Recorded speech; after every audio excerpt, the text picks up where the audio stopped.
Start करते हैं business process re engineering. Last lecture है अपना ये थियोरेटिकल डिस्कशन का, इसके बाद प्रैक्टिस सेशन रहेंगे। लास्ट लेक्चर आज किसी भी हालत में कंप्लीट करके जाएंगे अपन।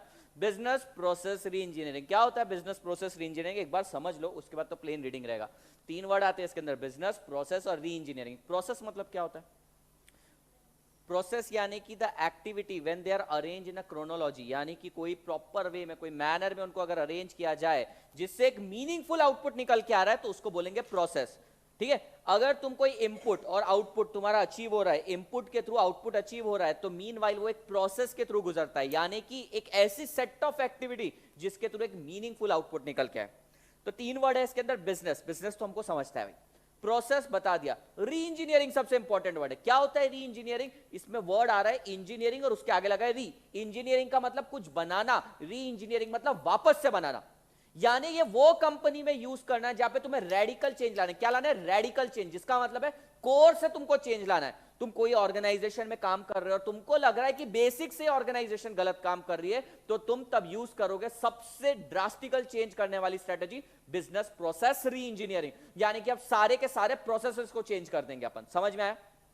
अच्छा, कौन सी इंडस्ट्री में यूज कर सकते हैं? जैसे नोकिया, नोकिया का अगर अपन केस देखें तो उसने खुद को री इंजीनियरिंग कर दिया, प्रोसेस को पूरी तरीके से बदल दिया। पहले नोकिया का तुमको शायद मालूम नहीं होगा, हार्डवेयर पे बहुत ज्यादा फोकस करता था। उसके फोन देखो तुम, बहुत स्ट्रॉन्ग हार्डवेयर के फोन रहते थे, यानी कि उसकी बॉडी वगैरह बहुत स्ट्रॉन्ग रहती। सॉफ्टवेयर पे कभी वर्क नहीं किया, लेकिन दूसरे फोन ने सॉफ्टवेयर पे वर्क करना चालू करा और नोकिया मार्केट से बाहर हो गया।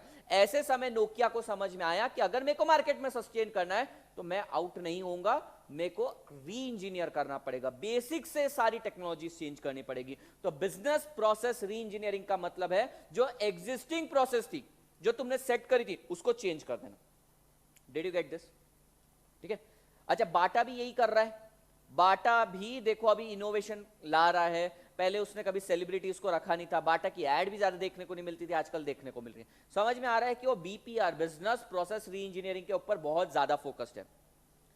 वापस बताता हूं, ये कौन सी इंडस्ट्री के लिए यूजफुल है? जो ड्रास्टिकल चेंज लाना चाहती है, खुद के अंदर एकदम ब्रेक थ्रू, पूरी तरीके से चेंज करना चाहती है। इन शॉर्ट, ये कोई भी इंडस्ट्री के लिए एप्लीकेबल है। लेट्स से अगर मैं ब्लैक बोर्ड टीचिंग करता था और मेरी रीच थी 50-60 स्टूडेंट तक, अब मेरे को प्रोसेस को री इंजीनियर करना है, तो मैं क्या करूंगा? 2-3 लाख रुपए का सेटअप लगा लूंगा, कैमरा वगैरह लगा लूंगा और इसको सैटेलाइट से ब्रॉडकास्ट कर दूंगा। तो ये एक प्रोसेस की री इंजीनियरिंग है। समझ में आया? तो ये कोई भी इंडस्ट्री में यूज हो सकता है। ठीक है, एक मिनट।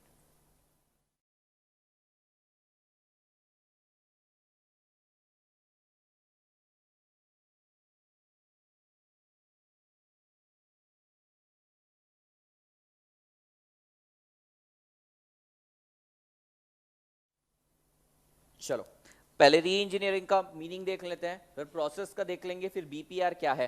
अच्छा, एग्जाम में एक बार क्वेश्चन पूछा इन्होंने, बिजनेस प्रोसेस री इंजीनियरिंग के ऊपर क्वेश्चन ही नहीं पूछा इन्होंने। री इंजीनियरिंग क्या होता है, प्रोसेस क्या होता है, उसके ऊपर क्वेश्चन पूछ लिया। जनरली हमें मालूम है प्रोसेस क्या होता है, री इंजीनियरिंग क्या होता है ये मालूम है, लेकिन ये पार्ट कभी याद करके नहीं जाते थे अपन। इन्होंने एग्जाम में क्वेश्चन पूछ लिया 4 मार्क्स के, इस पे 2 मार्क्स का री इंजीनियरिंग, 2 मार्क्स का प्रोसेस, और बहुत बार एग्जाम में बीपीआर ये इसके ऊपर एक क्वेश्चन आ चुका है। ठीक है, तो वापस अपन देख लेते हैं, पहले प्रोसेस पढ़ते हैं फिर री इंजीनियरिंग देखते हैं। Process is a structured measured set of activity, underline this word, set of activity designed to produce a specific output for a particular customer।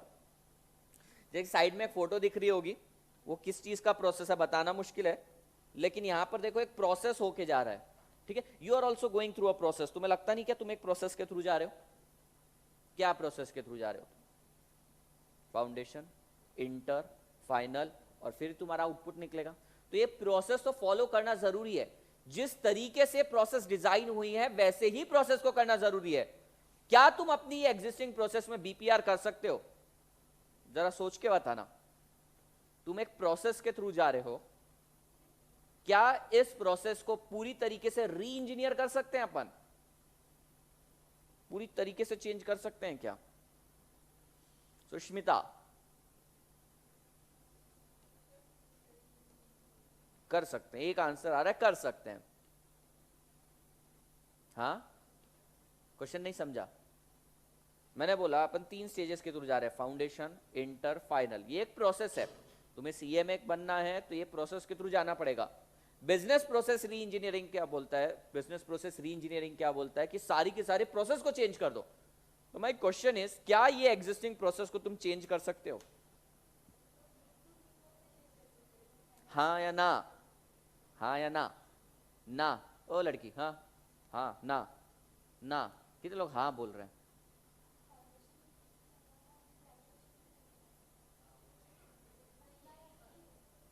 Okay, answer is yes. हम इस प्रोसेस को drastically change कर सकते हैं। मैंने कब बोला कि अगर प्रोसेस चेंज करना है तो पुरानी कोई भी चीज यूज नहीं करना? अरे भाई, मैं अगर नोकिया हूं, मैं फोन बना रहा हूं, तो ऐसा थोड़ी है कि मैं अभी रॉकेट बनाना चालू कर दूंगा, सारी प्रोसेस चेंज कर दूंगा तो आउटपुट ही अलग आएगा। मैं प्रोसेस के अंदर के जो की मेन पॉइंट्स है तो उनको तो रहने दूंगा, लेकिन उसको करने के तरीके बदल दूंगा। अभी जो तुम्हारा एक तो एग्जांपल लिया तुमने, फाउंडेशन स्किप करके तुम डायरेक्टली इंटर में आ सकते हो ग्रेजुएशन के थ्रू, वो एक चीज हो गई प्रोसेस चेंज करने का। दूसरी चीज, जो तुम्हारा डेली रूटीन है उसको अवॉइड कर सकते हो। कैसे कर सकते हो मैनेज? देखो मैं बताता हूं। हम जनरली क्या करते हैं, 9 महीने का ड्यूरेशन रहता है ना फाउंडेशन के बाद, या कितने महीने का रहता है? 9 महीने का ही ड्यूरेशन रहता है। इंटर आ जाता है, इंटर की एग्जाम आ जाती है, उसमें से 8 महीने या 7 महीने हम क्लासेस करते हैं, और फिर बंदा हो जाता है फेल।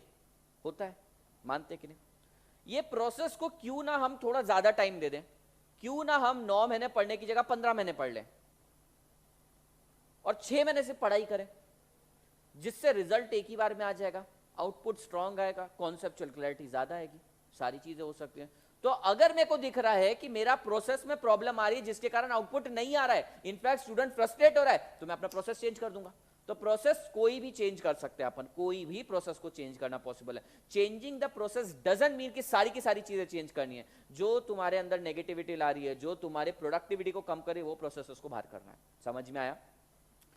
सो प्रोसेस क्या होता है? Process is a set of activity to give a desired output to a particular customer. एक पर्टिकुलर कस्टमर को जो भी डिजायर्ड आउटपुट चाहिए रहेगा, उसके लिए करी जाने वाली सारी एक्टिविटीज के सेट को बोलेंगे process. It implies a strong emphasis on how work is done within the organization. Underline how work is done. Process बताएगा कि काम किस तरीके से होता है ऑर्गेनाइजेशन। फॉर एग्जाम्पल, तुम लोग बुक लेने गए थे 2 दिन पहले, नीचे तुम लोगों को मना कर दिया था रिसीट के लिए, तो एक प्रोसेस है हमारा, वो प्रोसेस के थ्रू जाना है। अच्छा, तुमको शायद ये मालूम नहीं होगा, अगर तुम पेन ड्राइव बाय करते हो, यहां पर जाते हो नीचे और पेन ड्राइव बाय करते हो, तो बोलेंगे नहीं वेबसाइट से ऑर्डर प्लेस करो, तो तुम वेबसाइट से ऑर्डर भी प्लेस कर देते हो, लेकिन वो बोलते हैं नहीं अब 24 घंटे बाद आना। मालूम है तुम लोगों को ये चीज? नहीं, एक प्रोसेस है। तुम ऑनलाइन पेमेंट जैसे ही करते हो, पेमेंट अप्रूवल आने तक, रिसीट आने तक, कंफर्मेशन आने तक एक प्रोसेस जाता है बैकएंड टीम में। वो प्रोसेस कंप्लीट होने के बाद ही यहाँ पर सारी चीजें होती है। ठीक है? अब तुम मोबाइल का सिम खरीदते हो, वो भी एक प्रोसेस के थ्रू जाता है। तुम्हें मालूम है सिम एक्टिवेशन भी एक प्रोसेस के थ्रू जाता है। तो हर चीज के अंदर प्रोसेस होती है। प्रोसेस बताता है कि तुम्हारी ऑर्गेनाइजेशन में काम किस तरीके से हो रहा है। Each process is composed of related steps or activity that uses people, information and other resources to create value for customer. For example, for delivering this lecture, we have gone through a process. हम एक process के through गए होंगे, यानी कि आज ये जो लेक्चर लगाए ना यहाँ पर, ये भी एक प्रोसेस के थ्रू गया है। देखो इस लेक्चर को लगाने के लिए ना लोग लगे हैं, वो बंदा भी सेट करके गया था यहाँ पे लेक्चर। इंफॉर्मेशन यानी कि नॉलेज जो मैं डिलीवर कर रहा हूं, और other resources like laptop, books, ये इंफ्रास्ट्रक्चर, ये सारी चीजें मिलके एक प्रोसेस को कंप्लीट करती है। सो एक process is a set of activity, ठीक है, to achieve a desired output for customer. A process involves the use of people, information and other resources to deliver the output. Did you get this? तो process simple था, मैं इतना emphasis देकर इसलिए समझा, exam में आया था ये पॉइंट।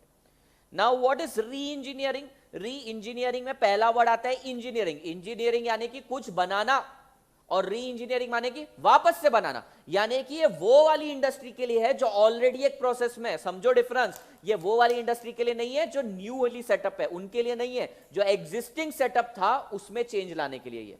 ठीक है? Re engineering is a fundamental rethinking and radical redesign of business process to achieve a dramatic improvement in critical contemporary measure of a performance such as cost, quality, service and speed. McD को देखो जरा, McD के अंदर ना तुम कोई order place करोगे ना, प्रॉपर टाइमिंग के अंदर तुमको 2 या 3 मिनट के अंदर प्रोसेस, उनका प्रोसेस इतना स्ट्रांग है कि वहां पर तुमको प्रोडक्ट मिल जाएगा। मैकडी जाना प्रेफर करते हो या डोमिनोज जाना प्रेफर करते हो तुम? मैकडी, क्या रीजन है?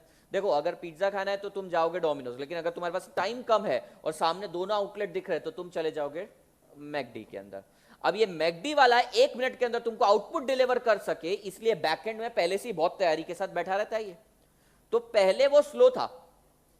पता है ये मैकडी की एक केस स्टडी देख रहा था, उन्होंने क्या किया था, री इंजीनियरिंग किया था। उन्होंने एक अपना एक आउटलेट लिया, आउटलेट के अंदर ना तुम देखना उनके लाइंस बनी हुई रहती है, कभी ध्यान देना, बड़ी बड़ी ऑर्गेनाइजेशन लाइंस बनी हुई रहती है, और हर एक पॉइंट से दूसरे पॉइंट पे क्रॉस करने में कितने सेकंड लगने चाहिए वो उन्होंने वहां पे डिजाइन किया।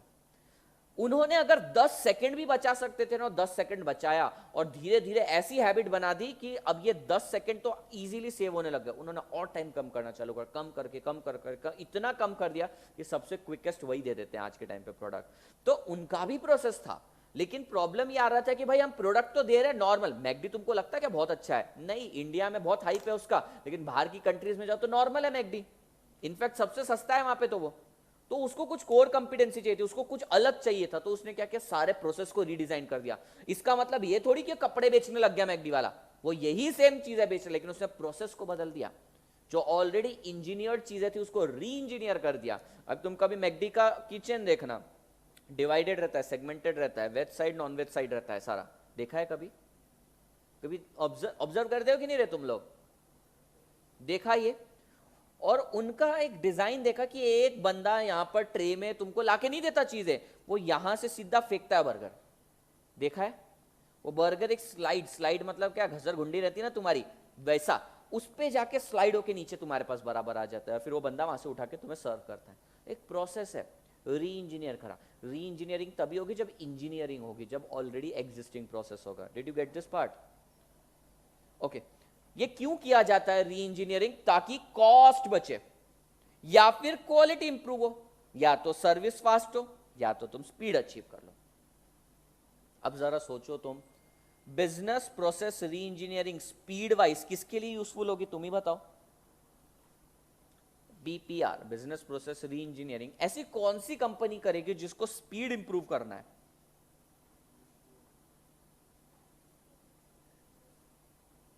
बताओ। हाँ बताओ, कोई ऐसी इंडस्ट्री जिसको स्पीड के लिए बीपीआर करना पड़ रहा है? Food industry. कोई फूड इंडस्ट्री के लिए तुम देखो, कोई होटल में जाते हो ना, तुमको मालूम है अगर गणराज में जा रहे हो, टाइम लगाते हो तो तुम आधे घंटे पहले जाते हो। फूड इंडस्ट्री ये नहीं करती, फूड इंडस्ट्री क्वालिटी के लिए करती है। मैन्युफैक्चरिंग स्पीड के ऊपर नहीं वर्क करता, manufacturing works on quality. IT company works on service, everyone works for cost. Speed के लिए जानना है मुझे। कुरियर कंपनीज, हाँ वही बताने वाले थे, व्हीकल। अच्छा, दूसरा तुम्हारा फूड डिलीवरी वाला, वो स्पीड पे वर्क करते हैं। अभी उनका सिस्टम बहुत स्ट्रांग है। देखो उन्होंने क्या किया फूड डिलीवरी के अंदर, पहले तुम हाँ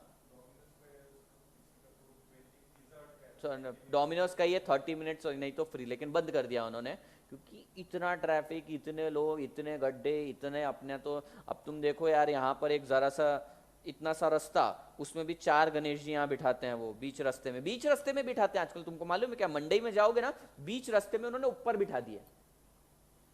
ये किस टाइप की आस्था है मेरे को बताओ, ये किस टाइप की आस्था है? 4 गणेश जी बेचारे वो भी कंफ्यूज हो जाते होंगे, किधर जाके आशीर्वाद दूं, इधर बैठ के आशीर्वाद दूं, इधर बैठ के। मेरे को 4 जगह हाथ जोड़ने पड़ते हैं, फिर पता नहीं किधर बैठे हैं उस समय। एक जगह पे एक होने चाहिए, और ग्रैंड बिठाओ, तुम्हारे इतने भयंकर बिठाओ कि पूरा मतलब गांव देख सके, इतना बड़ा बिठाओ। अरे देखो यहाँ पे किसी की शॉप है, उस बेचारे ये इसको भी चंदा देगा, इसको भी देगा, इसको भी देगा, इसको भी देगा, इसको भी देगा। हाइट तो देखो, मेरे पापा 2 दिन पहले शॉप देखने गए थे, 2 दिन नहीं 1 महीना पहले शॉप देखने गए थे, ठीक है, एक्सपांड करना था बिजनेस, तो शॉप देखने गए थे। तो उन्होंने रास्ते पर बस बाइक खड़ी करी अपनी और बोलते चंदा लाओ, सच में। और मेरे पापा बोलते मैं तो इधर का हूं भी नहीं, बोले अभी तो हो ना इधर। अजीब है, दादागिरी है भाई। ये भगवान के नाम पे चंदा मांगते हैं, क्या करते हैं बाद में, दारू पीते हैं ये लोग। स्पीड, ये फूड डिलीवरी वालों को भी स्पीड। अच्छा, फूड डिलीवरी का सिस्टम देखो कैसे रीडिजाइन हुआ। तुम देखो, अपन बोलते हैं बिजनेस कम हो रहा है, बिजनेस कम नहीं हो रहा है, बिजनेस करने का तरीका बदल गया है। फूड डिलीवरी वाले में क्या होता है, तुम एप्लीकेशन से ऑर्डर प्लेस करते हो, जब तक वो होटल वाला ऑर्डर प्रिपेयर करता है तब तक ये बंदे को ऑर्डर आ जाता है कि तेरे को पिकअप करना है। जितने टाइम में ऑर्डर प्रिपेयर कर रहा है तब तक वो बंदा वहां जाके पहुंच जाता है और वहां से पिकअप करके तुम्हारे तक पहुंच जाता है। बेस्ट है, देखो ना स्पीड, उनको स्पीड चाहिए। बहुत सारे लोगों ने रखा है 30 मिनट्स नहीं तो फ्री वगैरह इस तरीके से। फासोस, मेरे को नहीं मालूम कितने लोगों ने नाम सुना होगा, FAASOS, फासोस सुना है क्या? फासोस, इसके रैप बहुत अच्छे आते हैं, मतलब पर्सनली मेरे को तो बहुत ज्यादा पसंद है। इसके रैप्स वगैरह जो रहते हैं ना वो 30 मिनट्स के अंदर लाकर देते हैं, तो फ्री दे देता है। एक्चुअली मेरे साथ हुआ कि बारिश के कारण 2-3 बार लेट हो गए तो इन्होंने फूड भी दे दिया मेरे को और पैसा भी रिफंड कर दिया। इससे अच्छा क्या चाहिए, क्योंकि वो अपने स्पीड के कमिटमेंट को पूरा नहीं कर पाए। तो एक प्रोसेस को री इंजीनियर करना जरूरी है। पहले प्रिमिटिव स्टाइल में देखो क्या होता था, तुम होटल में कहीं से तो भी नेट से नंबर ढूंढ के निकालते थे, उसको फोन करते थे, वो ऑर्डर लेता था, बनाता था, फिर वही बंदा अगर अवेलेबल रहा कोई वहां पे तो आके डिलीवर करके जाता था। प्रोसेस को ही चेंज कर दिया।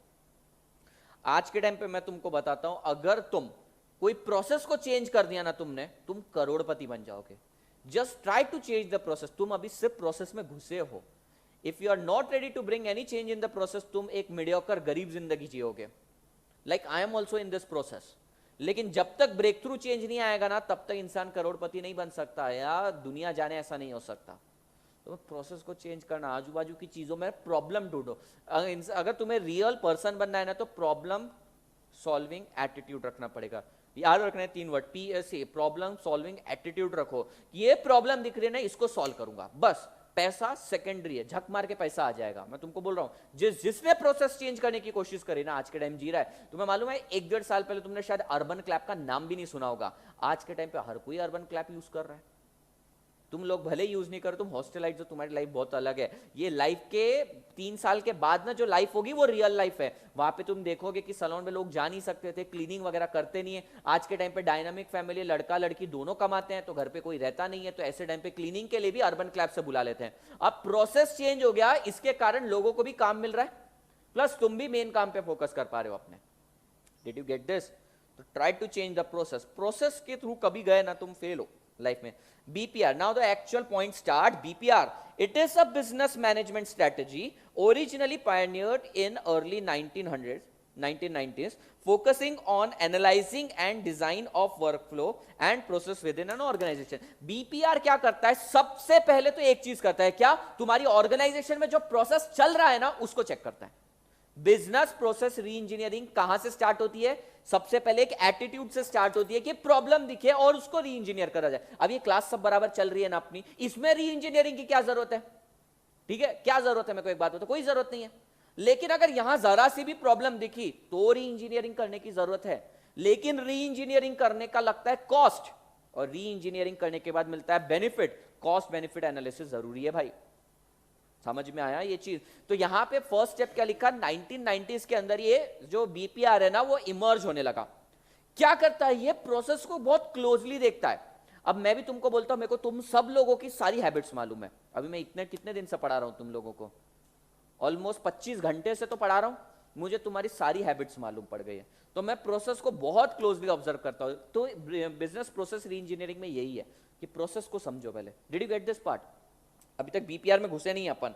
नेक्स्ट पॉइंट सबसे ज्यादा इंपॉर्टेंट है। Business process re engineering aims to help organisation fundamentally rethink how they do their work. यानी कि बेसिक में जाके देखो कि तुम काम किस तरीके से कर रहे हो, क्या वो सही है या गलत है। बिजनेस प्रोसेस री इंजीनियरिंग का काम ही है सबसे पहले प्रोसेस को क्लोजली ऑब्जर्व करो, कंटिन्यूअसली ऑब्जर्व करो और देखो तुम किस तरीके से काम कर रहे हो, और रीथिंक यानी कि उस पर वापस सोचो क्या इस चीज में बेटर हो सकता है।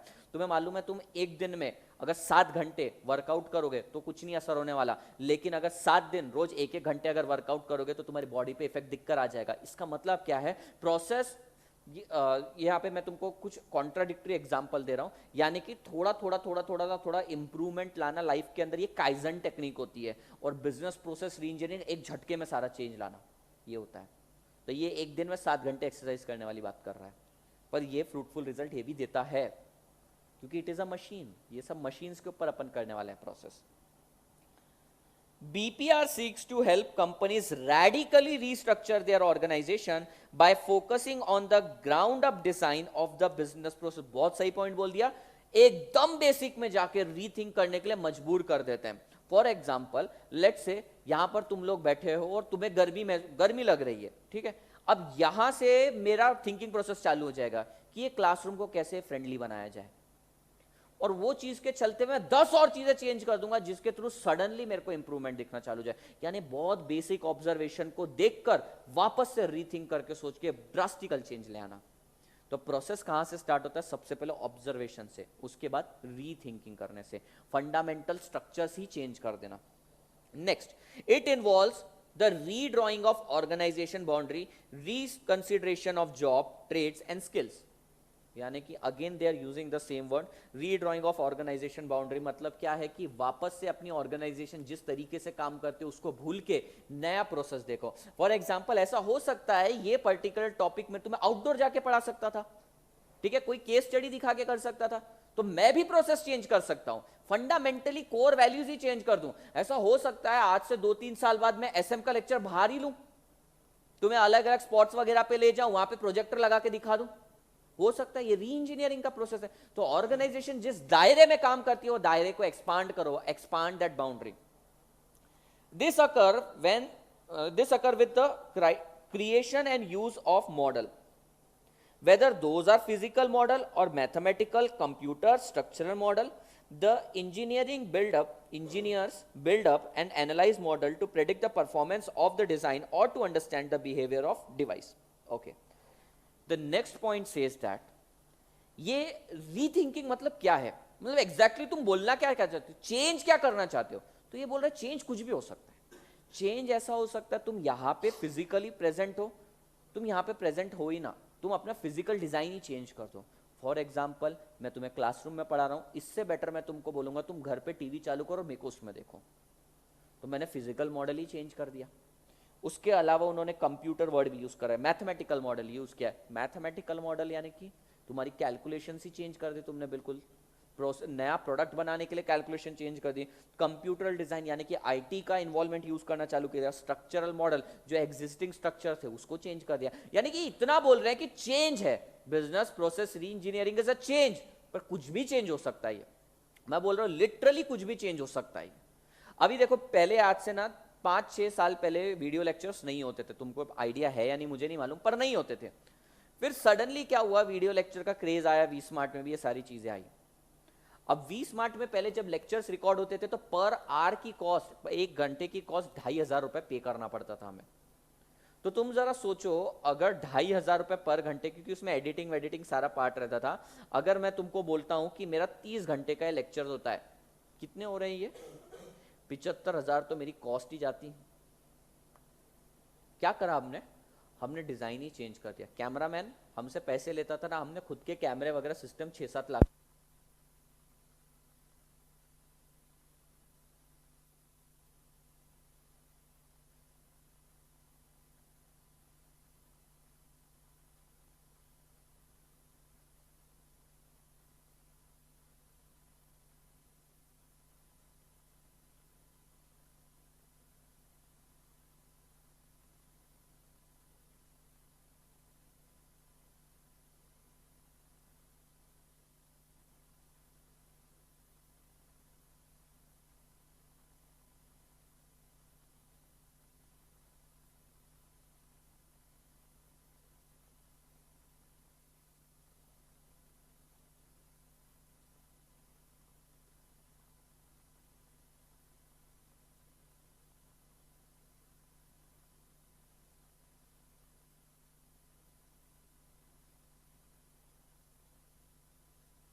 को रिवाइव करो, वापस समझो, उसने पहले बर्बाद कर दिया उसको और तुरंत ही बोलता मैं तेरे को रिवाइव करूंगा। और अपने कुछ बड़े इकोनॉमिस्ट को, कुछ थिंकर्स को, कुछ रेडिकल डिजाइन चेंज करने वालों को वहां भेज दिया।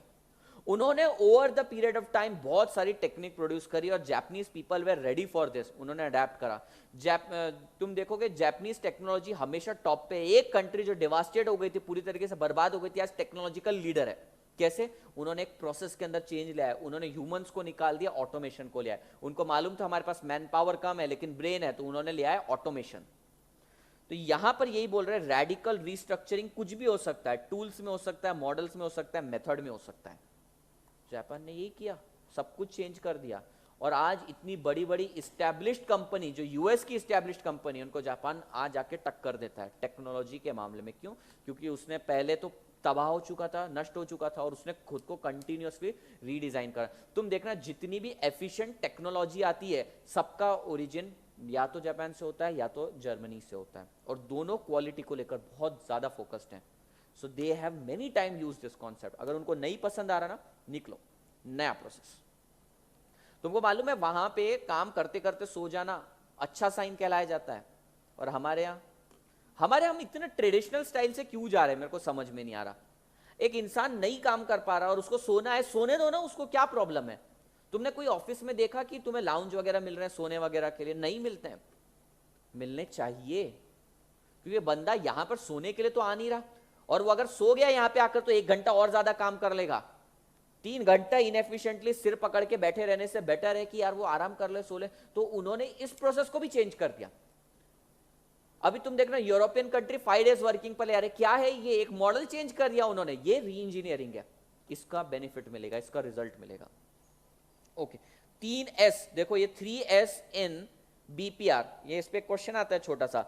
What are the 3S in BPR? पहला है रीडिजाइन, रीटूलिंग एंड रीऑर्केस्ट्रेटिंग।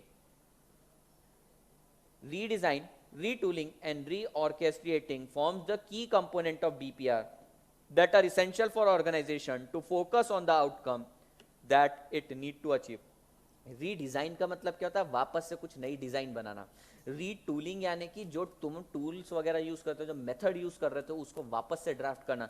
रीऑर्केस्ट्रेटिंग का मतलब होता है, ऑर्केस्ट्रा सुना है क्या तुमने? ऑर्केस्ट्रा क्या करते हैं? ऑर्केस्ट्रा में बैंड बाजा गाना वाना करते हैं, तो वो बोलते हैं उसको रीऑर्केस्ट्रेट करो, यानी कि वापस से अरेंज करो। पहले कोई तुतारी बजा रहा होगा तो उसको हटा के उसके हाथ में भोपू दे दो, वो क्या रहता है ना ऐसा अजीब सा, ये तुतारी नहीं बना रहा मैं, वो सेक्सोफोन बोलते हैं इसको, इसको बजाना बहुत डिफिकल्ट रहता है, ऐसा कुछ तो रहता है। वो रीऑर्केस्ट्रेट कर। Did you get this part? BPR खत्म हुआ अपना। अब इसके सिर्फ मेथोडोलॉजीज देखनी है, स्टेप्स देखनी है, स्टेजेस देखने हैं। इतना प्रोसेस समझा क्या तुम्हें BPR का? तो BPR के लिए कीवर्ड क्या है? सबसे पहले रेडिकल रीडिजाइनिंग है। ये कोर्स से एकदम सारी चीजें चेंज कर देगा। Did you get this? Next is methodology. अपने को एग्जाम का क्वेश्चन,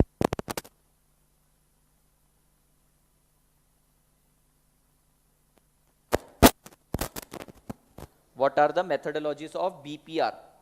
पहला, इनविजन स्टेट। इनविजन स्टेट मतलब जो एग्जिस्टिंग तुम्हारा डिजाइन है उसको पहले देखो। मैंने यही बोला था, री इंजीनियरिंग करना है तो पहले जो एग्जिस्टिंग चीज है उसको तो देख। पता चला जो अच्छी चीजें उठा के फेंक दिया, जैसे अपनी जनरली मम्मी करती है, धुले हुए कपड़े को डबल धो देती है और गंदे कपड़े वैसे ही पड़े रह जाते हैं। तो पहले जहां प्रॉब्लम है वहां पे देख। तो एनविजन स्टेट में वही देखते हैं अपन। The company reviews the existing strategies and business process, and based on that review business process for improvement are targeted and IT opportunities are identified. क्या बोले? existing strategy को देख, कहां इंप्रूवमेंट हो सकता है वो देख, और कहां पे IT डाल सकता है वो देख। why IT? क्यों स्पेसिफिकली IT वर्ड यूज करा? I want to know this from you. क्यों IT?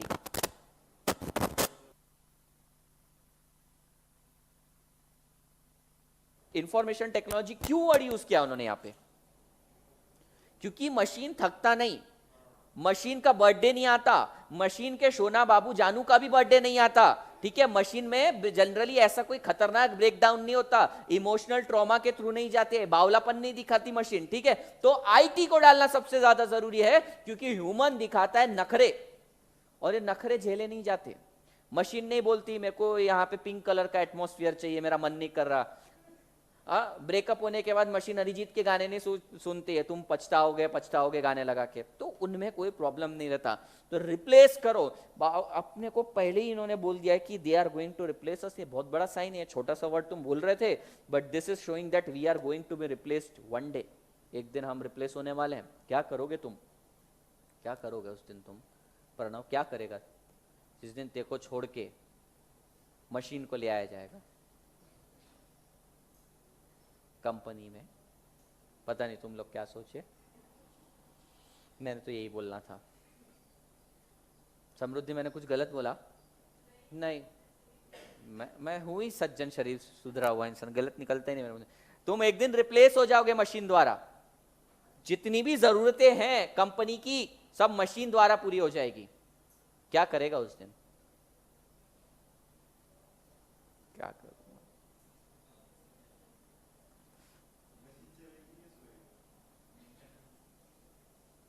हाँ, तो पैसा नहीं मिलेगा ना फिर। अच्छा, यही रीजन है तुम लोगों को कि इंडस्ट्री के अंदर रिजिडिटी दिखाते हैं लोग ऑटोमेशन आने के लिए, मना करते हैं वो नहीं आना चाहिए, क्योंकि उन्होंने बहुत दूर का विजन देख लिया कि जिस दिन मशीन आई हमको निकाल लेंगे। पहले मैनुअल अकाउंटिंग होती थी, 10 अकाउंटेंट लगते थे, अभी टैली में एक ही बंदा कर लेता है सारी चीजें।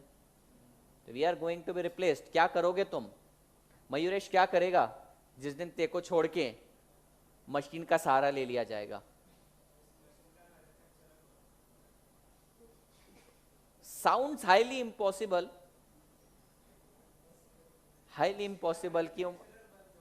हाँ, नहीं पॉसिबल है। तू है एक अकाउंटेंट, एक सीएमए वाला बंदा, और तू बात कर रहा है इंजीनियरिंग की। ये लड़की ने तो शादी इंजीनियर से इसलिए कर ली, किसी दिन अपना काम नहीं चलाया तो इंजीनियर कुछ तो बना देगा, रोजी रोटी चलेगी, बराबर ना? कम लोग लगेंगे ना। पहले मेकर चेकर दोनों होते थे, अभी मेकर की जरूरत ही नहीं। There were many makers, only one checker, तो अभी एक चेकर की जरूरत है। तो मेरा कहने का यहाँ पे यही पॉइंट था कि ये एरा आने वाला है जहाँ पे हम रिप्लेस होने वाले हैं। तो क्या करना है? Become irreplaceable. कुछ तो ऐसा करो कि तुम्हारी कोर वैल्यू जिंदा रहे। वैसे ये जो हमारा प्रोफेशन है ना, वहां पे रिप्लेसमेंट नहीं आएगा, मैं तुम्हें पहले ही बोल रहा हूँ, क्योंकि हमारा प्रोफेशन जजमेंटल है, प्रोसेस नहीं है अपना। We are going through judgement. समझा क्या? तो इनविजन स्टेट, इनविजन स्टेट का मतलब क्या है?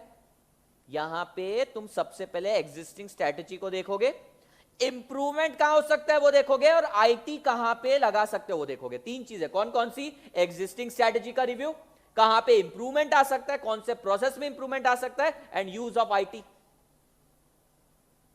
प्रणव समझा? क्या करेगा फिर तू? कुछ नहीं, सीएमए कर, तू रिप्लेस नहीं होगा, टेंशन में मत आ। नेक्स्ट है इनिशिएशन स्टेज। इनिशिएशन मतलब क्या होता है? शुरुआत करो। अब तुमने देख लिया ना कहां पे प्रॉब्लम है, क्या कर सकते हो, आईटी को कहां पे ला सकते हो, सारी चीज देख ली ना, चल शुरुआत कर। अब initiation stage. Project teams are assigned performance goal, project planning and employ notification are set. यानी कि इसके पति को असाइन किया जाएगा और बोला जाएगा कि ये टारगेट अपने को अचीव करना है, ये तुम्हारा गोल है, इस तरीके से प्रोसेस होना चाहिए। समझ में आ रहा है? पति इसलिए बोला इंजीनियर है। हंस रही हो क्या? हंस रही है ना, इंजीनियर है ना, हंसना क्या है इसके अंदर? वो देखो वैष्णवी कितना हंस रही है सच में उसके पति इंजीनियर। वैष्णवी यकीन करो। क्यों यकीन क्यों नहीं हो रहा तुमको? सबसे ज्यादा तो पूजा खुद ही हंस रही है। अलग ही मतलब उसकी बनाई हुई चीज पे भरोसा नहीं होता क्या? हाँ वो तो है। अच्छा दूसरे टॉपिक पे हंसना, कोई बात नहीं। इनिशिएशन स्टेज यानी कि यहां पर असाइन कर देंगे अपन टीम, और टीम को बोलेंगे कि ये जो एग्जिस्टिंग स्ट्रेटेजी है और ये प्रोसेस में जहां इंप्रूवमेंट आ सकता है वहां पे चेंज ला। तो ये चेंज लाएगा कौन? एक आईटी इंजीनियर को लाना पड़ेगा। गोल्स तुम्हारा पति। कितना कॉन्फिडेंटली बोली वो, ये चेंज लाएगा कौन? मेरा पति। हद है ये लड़की की कॉन्फिडेंस देखो। पंखा बदला है क्या कभी उसने? तुम्हारा मिक्सर जिस दिन खराब होगा ना, तुम हाथ नहीं लगाने दोगी। हाँ बनाना आता है? वाह यार अच्छी चीज है। चेंज कौन लाएगा? मेरा पति। वाह, इतना कॉन्फिडेंस। तुम लोगों को भी एक एडवाइस है, अदर फील्ड वालों से शादी करना, नहीं तो सिर फोड़ते रह जाओगे तुम भी आईटी रिटर्न फाइल कर रहे हैं, वो भी आईटी रिटर्न फाइल कर रही है। हाँ, एक्सपीरियंस नहीं, इसको एडवाइस बोलते हैं। नहीं, जरूरी नहीं है हर बार एक्सपीरियंस से एडवाइस है, लेकिन एक बहुत सही एडवाइस है अदर फील्ड चूज करने का। कभी भी तुम्हारे घर पे कम से कम एक्साइटमेंट रहेगी, हाँ कुछ तो अलग बताएगा। नहीं तो तुम बोलोगे कि जीएसटी की डेट एक्सटेंड हो गई, बोलेगा हाँ एक्सटेंड हो गई, क्या चलेगा बताओ घर में। और तुम लोग उस दिन कैंडल लाइट डिनर मनाओगे क्योंकि मोदी जी ने डेट एक्सटेंड करवा दी बस। तो तुम्हारी लाइफ के एक्साइटमेंट देखो कैसे रह जाएंगे। छोड़ो। इन्विजन स्टेज, इनिशिएशन स्टेज में क्या है, एक टीम असाइन करी जाएगी, गोल सेट किए जाएंगे और चेंज लाएगा इसका पति। यहां पर यह चीज याद रखना। नेक्स्ट है डायग्नोसिस स्टेज। डायग्नोसिस मतलब क्या होता है बे? डायग्नोसिस म्हणजे काय? हाँ, ए डाइजेशन नहीं बोला बाउली, डायग्नोसिस, चेकिंग। तो ये चेकिंग वाला स्टेज है। Documentation of process and sub process takes place in the terms of process attribute. यानी कि देखो, प्रोसेस समझो पूरा दिमाग में। सबसे पहले इन्होंने स्ट्रेटजीज आइडेंटिफाई करी, कौन से एरियाज इंप्रूव कर सकते हैं वो देखा, आईटी का यूज कहां कर सकते थे वो देखा, और इसके बाद टीम असाइन कर दी। अब टीम क्या करेगी? टीम करेगी हर चीज को डॉक्यूमेंट, सारे प्रोसेस और सारे सब प्रोसेस को करेगी डॉक्यूमेंट। क्यों भाई डॉक्यूमेंटेशन क्यों जरूरी है? नहीं तो इसका पति स्टेज 2 पर होगा और स्टेज 1 भूल जाएगा क्या किया। ठीक है, ग्रीन वायर रेड के साथ जोड़ देगा, रेड ब्लू के साथ जोड़ देगा, उसका तो काम चल गया। अगली बार पता चला ये इसने वो मिक्सर खरीद लिया, बनवाने गई कोई नया इंजीनियर है, ब्लास्ट हो गया। तो प्रोसेस, कोई भी चीज को प्रोसेस एक मैनुअल को डिजाइन करके रखना जरूरी है। तुम देखो तुम्हारे घर पे जब मास्टर प्लान बनता है घर का, तो उसका भी एक नक्शा जो रहता है ना, वो सेव करके रखते हो तुम। क्यों? क्योंकि कल करके जिस आर्किटेक्ट ने बनाया वो टपक गया या ज्यादा पैसे मांग रहा है, तो कोई नया बंदा समझ तो सके, नहीं तो लीकेज इस दीवार में पूरा घर खोद देगा वो। होता है कई बार, तुम देखो कोई अड़ान टप्पर को ले आए ना, तुम जरा सा नल बनाने के लिए ना पूरी टंकी बदलवा देता है। तुम्हें टंकी में तुम पैदा हुए, तुम्हारे अंदर प्रॉब्लम, वो इतनी प्रॉब्लम्स बता देगा। कभी हुआ है तुम लोगों के साथ? हमारे साथ तो बहुत एक्सपीरियंस हुआ है। ठीक है, नल बनाने गए तो पूरी पाइपलाइन ही चेंज करवा देता है। मास्टर प्लान नहीं रहता ना, उनको भी नहीं मालूम रहता ना कि किधर किधर से पाइपलाइन जा रही है वगैरह, पूरी दीवार खोद डालते हैं। अपने ये जनरली देखो, अपने रोड भी अधिकतर खुदे हुए ही रहते हैं, सारी पाइपलाइन ही जाती रहती है वहां पे। प्रॉब्लम कहाँ है मालूम नहीं रहता, सब खोद देते हैं वो, 1 2 3 आगे के सारी पाइपलाइन खोद देंगे। तो डायग्नोसिस स्टेज में क्या करोगे? तुम डॉक्यूमेंट करोगे प्रोसेस एंड सब प्रोसेस। वापस से बोलता हूं, सबसे पहले इन्विजन स्टेज में क्या करोगे? Existing strategy, process and IT का यूज पता करोगे। सेकंड में project manager team goals assign करोगे। और थर्ड डायग्नोसिस स्टेज में क्या करोगे? तुम डॉक्यूमेंट करोगे अपने सारे प्रोसेस और सब प्रोसेस को। क्यों? आगे चल के यूज करना है उसका। ठीक है, कल करके मैंने तुमको बोला कि जाओ बिजनेस प्रोसेस री इंजीनियरिंग करके आओ, मैं बॉस हूं, मैं तुम्हें पैसे दूंगा, तुम कुछ तो भी भलता काम करके आ गए। मैं बोलूंगा डॉक्यूमेंट तो दिखाओ तुमने किया क्या। तुम बोलोगे डॉक्यूमेंट नहीं बनाए, तो मुझे पता कैसे चलेगा तुमने क्या किया।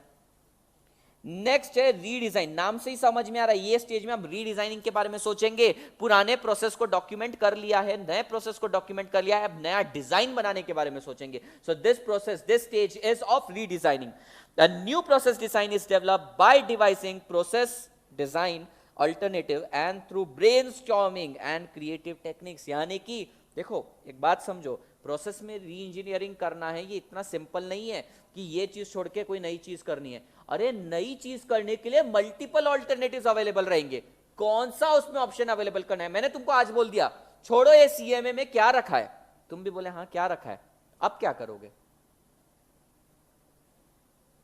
समृद्धि क्या करोगे तुम? तुम्हारा एक बिजनेस तो सेट है, दूसरा बताओ आगे का क्या करोगे? सब सोचो, सबसे पूछने वाला हूं मैं।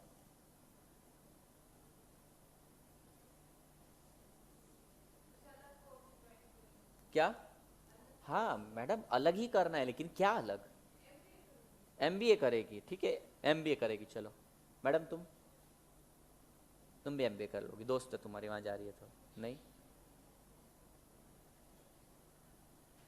तुम्हारा बिजनेस सीए फील्ड में ज़्यादा चलेगा, मीरज वाला बावले हो जाते हैं वो फाइनल में आते आते 13 अटेम्प्ट करी, इतना डेडिकेशन।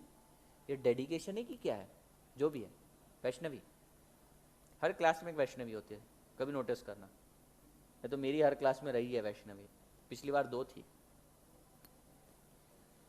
और फाउंडेशन बाजू चल रहा है 3 है, वैष्णवी वैष्णवी वैष्णवी।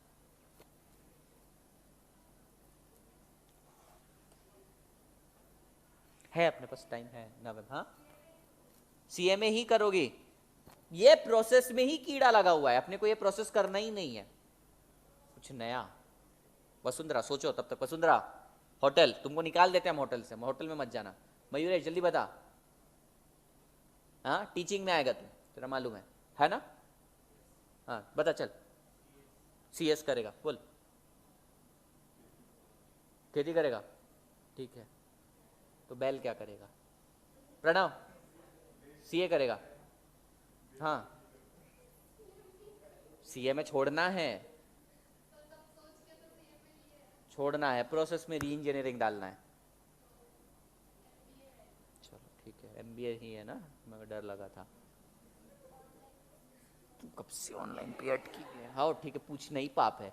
ये लड़की घर बैठ के ऑनलाइन कई काम करेगी। हाँ तू क्या करेगा?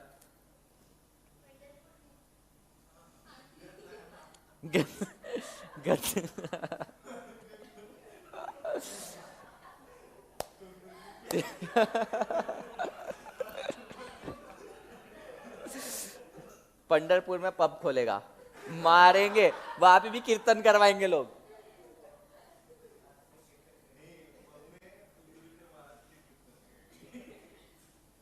बोल सुष्मिता बताओ तब तक। हो गया क्या तुम्हारा? सोच के हुआ क्या कुछ? वसुंधरा क्या करोगी? हाँ ऑर्केस्ट्रा बोलती तो है नहीं। ऑर्केस्ट्रा गाना गाने बैठोगी, खड़ी रहोगी, लोग बोलेंगे आप गाना गाएगी। शादी हो गई,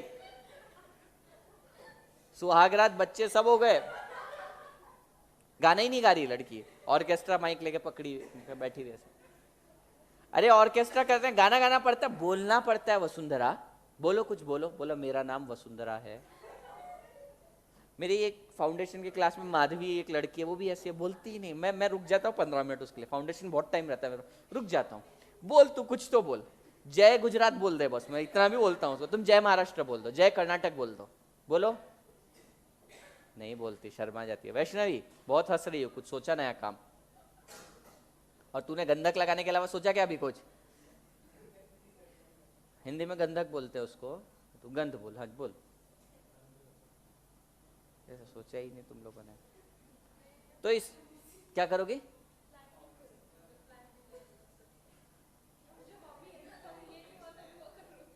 झाड़ लगा के पैसे आएंगे क्या? मनी प्लांट लगाओगे क्या जो पैसे आएंगे? 2-3 साल में भूखी मर जाओगे क्या? फ्यूचर के लिए इतना करोगे? द थिंग इज, 2 चीजें यहां से क्लियर हुई। जब पूरा ड्रास्टिकली री इंजीनियरिंग करने के बारे में सोचते हैं ना, तो वेरियस ऑल्टरनेटिव्स भी अवेलेबल रहते हैं, जैसे तुम लोगों के पास थे। और दूसरी चीज है, इजी नहीं था सोचना। जब सेम एग्जिस्टिंग प्रोसेस को चेंज करना रहता है, तो नेक्स्ट स्टेज जब रीडिजाइनिंग की आएगी ना, तो बहुत सारे ऑल्टरनेटिव्स अवेलेबल रहेंगे तुम्हारे पास। ऑल्टरनेटिव चूज करने रहेंगे। यहाँ पे वर्ड आएगा, देखना। New process design is develop by devising process design alternatives.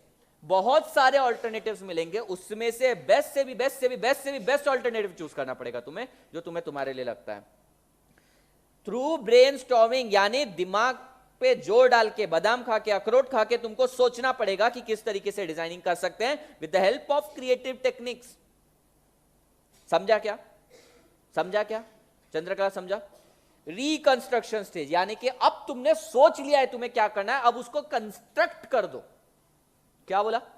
इससे पहले अपन ने डायग्नोसिस करने के बाद रीडिजाइन कर दिया, डॉक्यूमेंट करने के बाद उसको डिजाइन भी कर लिया, अब बना उसको। जो तूने वेरियस ऑल्टरनेटिव्स में से चूज किया ना, उसको बना, कंस्ट्रक्ट कर, और लास्ट है उसको इवैल्यूएट कर। दोनों स्टेप एक साथ पढ़ूंगा मैं।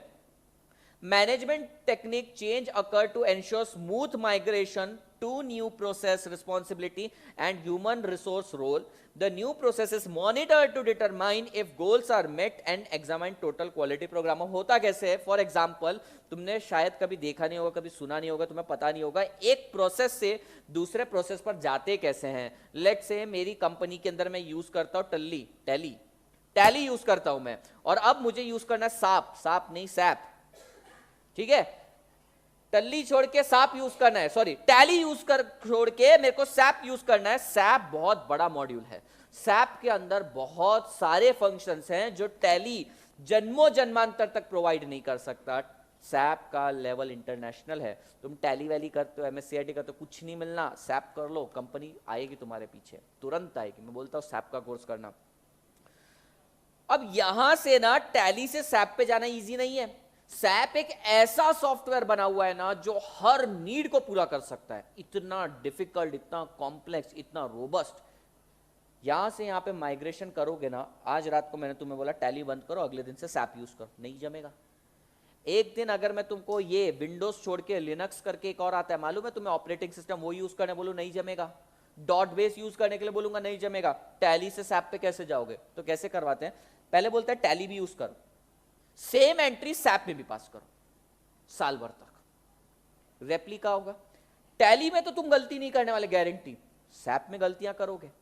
और फिर हम करेंगे रिकंसिलेशन, और रिकंसिलेशन में अगर मिस्टेक आई तो रेक्टिफाई करेंगे, और मिस्टेक नहीं आए बंद, माइग्रेट हो जाएंगे नए वाले पे. समझ में आई? ये नेक्स्ट रिकंस्ट्रक्शन स्टेज में क्या होता है. रिकंस्ट्रक्शन में क्या, पुरानी प्रोसेस जो इसेंशियल है चालू रहने देते हैं उसको, और बाद में शिफ्ट करवाते हैं. और इवैल्यूएट करना क्या, ये जो प्रॉब्लम्स आती रहेगी उसको इवैल्यूएट करना. इवैल्यूएशन का एक तरीका ये भी होता है, पैरेलल सिस्टम चलने दो दोनों सिस्टम. अगर इसमें टैली पे तो तुम 10 साल से काम करो, कोई गलती का चांस ही नहीं है, लेकिन यहां पे मिस्टेक कर सकते हो, इसलिए रिकंसिलेशन, इवैल्यूएशन जरूरी है. 6 स्टेज बताना मेरे को इसके. पहला इन्विजन स्टेज, दूसरा इनिशिएशन स्टेज, तीसरा है डायग्नोसिस. इन्विजन स्टेज में क्या होता है, एग्जिस्टिंग स्ट्रेटजीज को देखा जाता है, प्रोसेस में कहां इंप्रूवमेंट ला सकते हैं वो देखा जाता है, आईटी का यूज किया जाता है. इनिशिएशन स्टेज में क्या होता है, टीम असाइन करी जाती है, गोल्स असाइन किए जाते हैं, चेंज लाया जाता है. डायग्नोसिस स्टेज में क्या होता है, प्रोसेस एंड सब प्रोसेस को डिजाइन करते हैं. रीडिजाइनिंग स्टेज में क्या होता है, वेरियस ऑल्टरनेटिव्स को तुम कंसीडर करते हो. रिकंस्ट्रक्शन स्टेज में क्या होता है, एक नया डिजाइन बना देते हो और इवैल्यूएशन में उसको इवैल्यूएट करते हो. समझला का, समझा? चल से आगे बढ़ते हैं. Expected result benefit of BPR, यानी कि बीपीआर अगर तुम अपनी कंपनी में करोगे तो फायदा क्या होने वाला है वो चेक करना है. यानी कि इसको बोल सकते हैं एडवांटेज ऑफ बीपीआर. समझा क्या बच्चों, समझा? चलो देखते हैं. Reallocation of job and process so as to combine into fewer to be executed in natural order simultaneously and by least possible number of employees. क्या बोलेगी, इन्होंने पहले ही हिंट दे दिया था कि आईटी का यूज करेंगे और लोगों को निकालेंगे, और यहां पे उन्होंने क्लियर कर दिया है कि बहुत सारे प्रोसेसेस को मर्ज करके एक single process and least employ, कम से कम लोगों से काम करवाएंगे. जो मैक्सिमम प्रोसेस थे उनको कंबाइन कर दिया जाएगा. 10 प्रोसेस को कंबाइन करके एक प्रोसेस में कंबाइन कर देंगे और उस पर एक ही बंदा रखेंगे. एम्प्लॉय से पैसा बचाएंगे. समझ में आया क्या बोला इस स्टेज के अंदर? Combining various process into few process and deploying very few employees और लीस्ट एम्प्लॉय, कम से कम लोगों को यहां पे एम्प्लॉय किया जाएगा. समझ में? पहला एक बंदा परचेज के लिए रखते थे, एक सेल्स के लिए रखते थे, तुम्हें कैश एंड बैंक के लिए रखते थे, इतने सारे बंदे रखते थे. वो बोले हटाओ इन सबको, सैप ले आओ.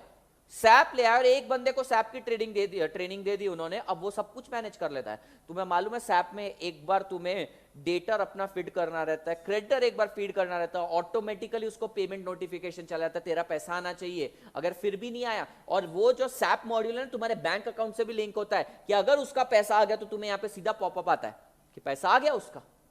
और अगर उसका पैसा नहीं आया तो ऑटोमेटिकली रिमाइंडर कॉल चले जाते हैं. लेट्स से मेरा डेटर टेढ़ा है, पैसे नहीं देता, मैं स्टाफ हूं, मेरी नहीं सुनने वाला, मेरे मैनेजर की बात सुनता है, तो सीधा कंफर्मेशन जाएगा मैनेजर को कि चल हो गए बहुत दिन, कॉल कर उसको. तो सैप सारे काम खत्म कर देगा तुम्हारे. तो ये क्या कर रहा है, बहुत सारे प्रोसेस को कर रहा है कंबाइन. आईटी का यूज करके लीस्ट एम्प्लॉयज को रखना चाहता है, तो ये एडवांटेज है. Reorganisation of company structure downsizing and employ empowerment. Downsizing यानी कि लोगों को निकालना। ये क्या सिखा रहे हैं अपने को? I hate BPR, teaching BPR. क्यों? क्योंकि ये सिखा रहे हैं कि we are going to be replaced one day. Process आने वाला है एक दिन, डाउनसाइजिंग होने वाली है, लोग कम होने वाले हैं। They are giving us the hint and flavour of future कि फ्यूचर में ये चीज होने वाली है, and it is going to happen. Job and process become flexible so as to be executed according to the need of each case, companies and customers need. अच्छा, आता मला सांगा, लास्ट टाइम बँकेला कधी भेट दिली होती तुम्ही? सप्रेम भेट कधी दिली होती? यानी कि विजिट कब दिया था? हाँ, लास्ट मंथ, लास्ट वीक। क्या करने गई थी वहां पे? एफडी करने गई थी। अच्छा, वो तो ऑनलाइन भी होता है, वो ऑनलाइन वर्ड हर जगह लगाती है, एक्चुअली ऑनलाइन होता है। हाँ, अरे वो इतना पास है, ये तो और पास है, तो मोबाइल में है। वो तुम टेक्नोलॉजी के हिसाब से नहीं चल रही ना। हाँ, अगर नेट होता तो मोबाइल के थ्रू एक और चीज पता चली, लड़की के पास पैसा है। हाँ प्रणव, कब गया था लास्ट टाइम बैंक? 2-3 महीने हो गए। तू कब गया था भाई? पिछले साल। बहुत टाइम हो गया। तो क्या किया उन्होंने? बेसिकली एक ऑनलाइन आंटी बिठा दी जो जीवित स्त्री भी नहीं है, ठीक है, और उसको नाम दे दिया, मेरे मोबाइल में नाम है उसका किया, KEYA। I will show you, दिखेगा तो। किया सारा काम करके देती है मेरा। कोटक, अरे तो सीरी भी तो लड़की है जो आईफोन में यूज होती है, ठीक है। सी, किया, टच करना है इसको, किया को नहीं, वो ऐप को टच करना है, और पूछती है तुमको क्या चाहिए, क्रेडिट कार्ड, डेबिट कार्ड, पैसे कटे, ये पता करना है, ट्रांजैक्शन का कैसे है, और हाउ आर यू भी पूछती है। कभी SBI की आंटी ने तुमसे पूछा कैसे हो, खाना खाया? नहीं पूछती है। पूछा तुमसे वैष्णवी? नहीं पूछा। देखो वसुंधरा, मैं पूछता हूं, SBI की आंटी पूछती है कभी तुमसे? नहीं पूछती है। किया पूछती है, गुड आफ्टरनून बोलती मेरे को, और जब चाहे रात को भी मैं इससे बात कर सकता हूं। तो किया ने क्या किया? किया ने असली आंटी का जॉब हटा के एक वर्चुअल आंटी बन गई है, और वो सारा का सारा मेरा काम करके देती है। यहाँ पे समझ में आए? कपड़े वपड़े नहीं धोती है, ठीक है, नहीं तो तुम्हारी उम्मीदें बढ़ जाएगी।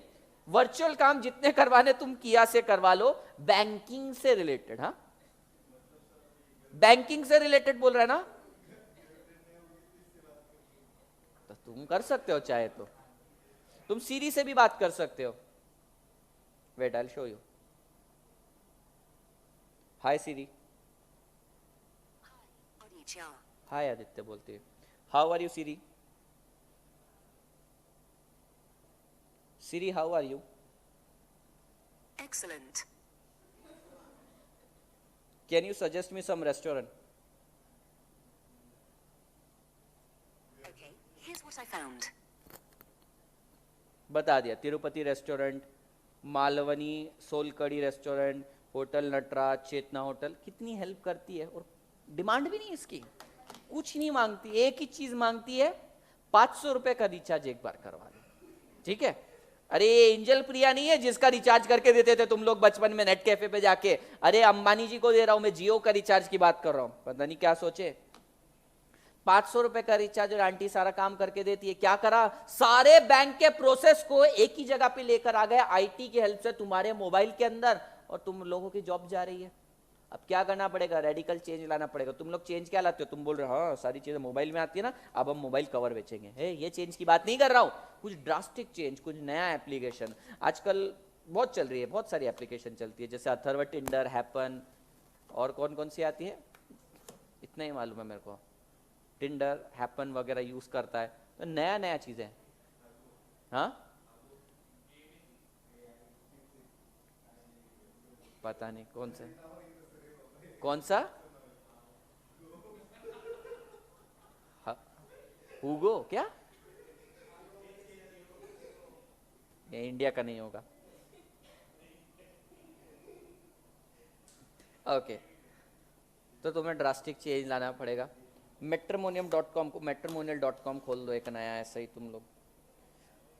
Last job and process become flexible, job और प्रोसेस सब फ्लेक्सिबल हो गए। तुम देखो ना, बैंक में पहले मेरे को देखना पड़ता था 3:30 बज गए नहीं जा सकते, और बैंक की आंटियां भी खाना बहुत देर देर तक खाती थी, 12 से 1 बजे तक तो खाना ही खा रही है। लाइन लगे बैंक में, टेररिस्ट आ जाए, बॉम्ब ब्लास्ट हो जाए, कोई फर्क नहीं, खाना खा के ही रहेंगी वो 1 से 2 बजे तक, कुछ भी हो जाए। वो एक ऐड आती थी, तुमको मालूम है क्या, उसके अंदर एक टेररिस्ट नहीं आता है, एक बैंक लुटेरा आता है और ऐसे गन रखता है उसके सामने और एक कागज देता है कि इसमें सारे पैसे दे दो, तो उसमें अंकल रहता है और वो बोलता है पीछे अकाउंट नंबर लिखो अपना।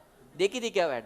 मतलब ऐसा था प्रोसेस, वो प्रोसेस किल कर दिया, बंद कर दिया प्रोसेस। देखो पहले के टाइम तुम्हारे मम्मी पापा बहुत कंप्लेंट करते थे बैंकिंग को लेकर, तुम लोग तो पैदा हुए होगे तब की बात है ये, नहीं तुम इतने भी नए नहीं हो, 22-23 साल के हो तुम लोग, ठीक है। तो पहले बैंकिंग का बहुत इशू रहता था, खासकर एसबीआई का, लेकिन आजकल कोई भी इशू नहीं है। तो इन्होंने क्या किया, प्रोसेस को फ्लेक्सिबल बना दिया। Did you get this? ये पार्ट समझ में आया, एडवांटेज समझ में आया, लिखवा दूंगा, याद करवा दूंगा। पहले तो देखो डाउन साइजिंग करवाएंगे एम्प्लॉयज की, उसके बाद बहुत सारे प्रोसेस को कंबाइन करके फ्यू प्रोसेस करके फ्यू एम्प्लॉयज को रखेंगे और प्रोसेस और जॉब को बना देंगे फ्लेक्सिबल। 3 एडवांटेजेस है, रीड दीज एडवांटेजेस। कुछ प्रॉब्लम है तो मुझे बताओ।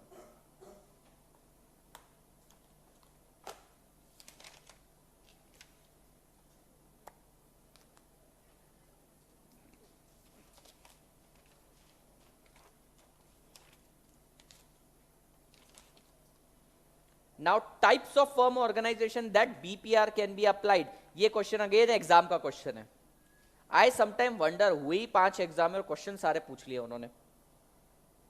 बीपीआर कहां पे यूज कर सकते हैं वो बता रहे, ये बता रहे हैं कि बीपीआर वहां पे यूज कर सकते हैं जहां पे मिनिमम 20 इंप्लॉइज हो और एटलीस्ट 4 मैनेजर्स हो। 20 इंप्लॉइज और उसके अंदर से कम 4 मैनेजर होने चाहिए। समझा क्या? Strong management committed to new way of working and innovation, यानी कि ऐसी ऑर्गेनाइजेशन में तुम यूज कर सकते हो जहां पे 20 से ज्यादा, 20 कम से कम 20 इंप्लॉइज हो, 4 मैनेजमेंट की पोजीशन हो और तुम लोग रेडी हो कि सारे प्रोसेस को चेंज करना है। दैट मीन्स यहां पे प्रोसेस को चेंज करने की रिडंडेंसी, रिलक्टेंटनेस नहीं होनी चाहिए। तुम ऐसा बोल रहे नहीं करेंगे प्रोसेस चेंज, सब लोग बोल रहे हैं कि नहीं हमें प्रोसेस चेंज नहीं करना है, जो चल रहा है सो चल रहा है, तो वहां पे बीपीआर ला ही नहीं सकते। यानी कि यहां पे सबसे बड़ी बात चाहिए अप्रूवल। ना मतलब ना होता है, ना को हाँ समझने की गलती मत करना, ऐसा ये लोग बोल रहे हैं, यहां पर बोल रहे हैं, मैं कुछ नहीं बोल रहा, तुम लोग पता नहीं क्या समझ रहे। वेल इन्फॉर्म्ड आईटी स्ट्रक्चर, यानी कि तुम्हारा आईटी स्ट्रक्चर भी स्ट्रांग होना चाहिए। क्यों भाई आईटी स्ट्रक्चर क्यों स्ट्रांग होना चाहिए? क्योंकि बीपीआर में तुमने प्रोमिनेंटली एक वर्ड यूज किया है आईटी लाने का, और आईटी नहीं है तो तुम भंगार का बिजनेस करते हो, क्या आईटी लाओगे उसके अंदर? मॉलिक्यूलर कंपोजिशन जाननी है तुमको, क्या है भंगार के अंदर? लोहा लो है, वो भी गंज लगे हुआ, जंग लगा हुआ। तो भाई आईटी है तेरे पास, 20 लोग है तेरे पास और कमिटेड है सारे। कमिटेड बोले तो कौन सा कमिटमेंट भाई? मैनेजमेंट की तरफ कमिटमेंट। तुम पता नहीं, मेरे को डर लगता है आजकल, है ना? वसुंधरा शरीफ है लेकिन बाकी का कोई तो इंसान शरीफ नहीं है ना। हाँ वैष्णवी तुम भी थोड़ी सी, वो ऐसे बोले सर मैं मयूरेश शरीफ, अपोजिट बोल रहा है क्या तू? सिनोनिम्स नहीं जान, सिनोनिम्स बोला।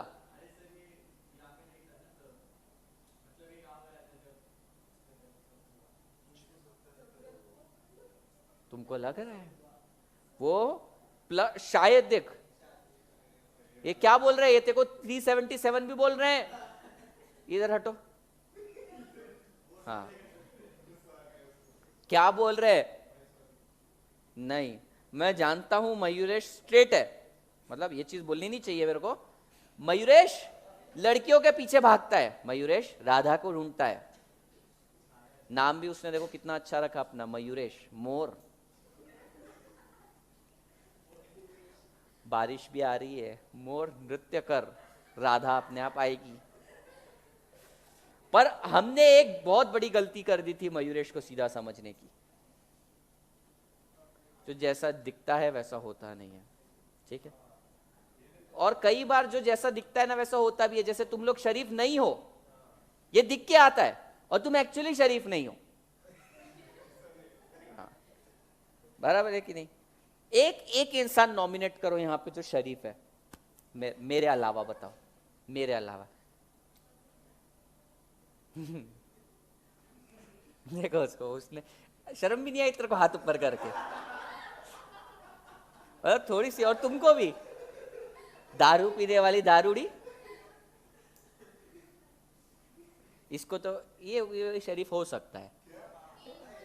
तुम लोगों ने बोला कि कीर्तन करेगा वो वगैरह, तो शरीफ ही होगा। हर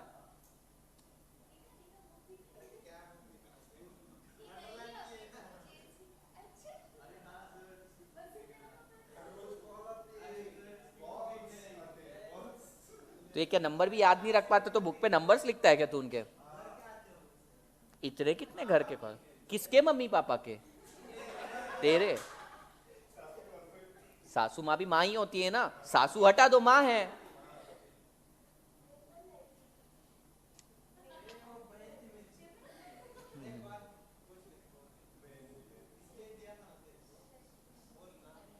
जो भी है, भ्रम टूट गया मेरा। मैं तो देखो शरीफ देव मानुष समझता था। देख, जो शरीफ रहता है ना, उसको साबित करने की जरूरत नहीं पड़ती, दुनिया ही बोल देती है शरीफ है। जैसे कि मैं सबसे शरीफ हूं। हद है। हाँ, वो मैं इल्जाम लगाता हूं, पर शरीफ के शराफत से क्या? तुम पीती है, उस दिन सबसे ज्यादा तुम हंसी थी। ऊपर वाला वो कैमरा सब देखता है, आज भी रिकॉर्डिंग है, सबसे ज्यादा हंसने वाली तुम थी उसमें। एकदम तुम्हें याद है, नॉस्टैल्जिक फील कर रही होगी बचपन में। कोई बात नहीं, कौन यूज कर सकता है इसको? At least 20 employ, 4 management position, commitment होना चाहिए, लेकिन मैनेजमेंट की तरफ, वर्क की तरफ, इनोवेशन की तरफ, and last is well informed IT structure.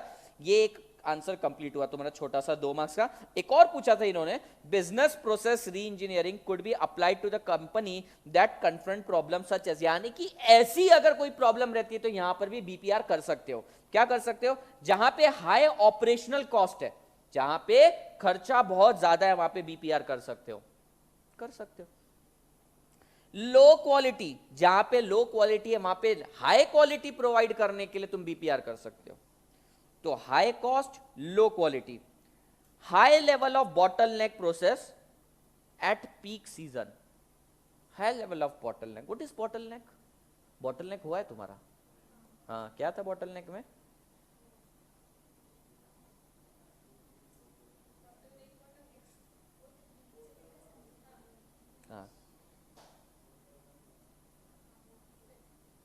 हाँ, समझ रहा मेरे को, लेकिन है क्या बॉटलनेक? कुछ भी वर्ड लाकर दे दिया क्या?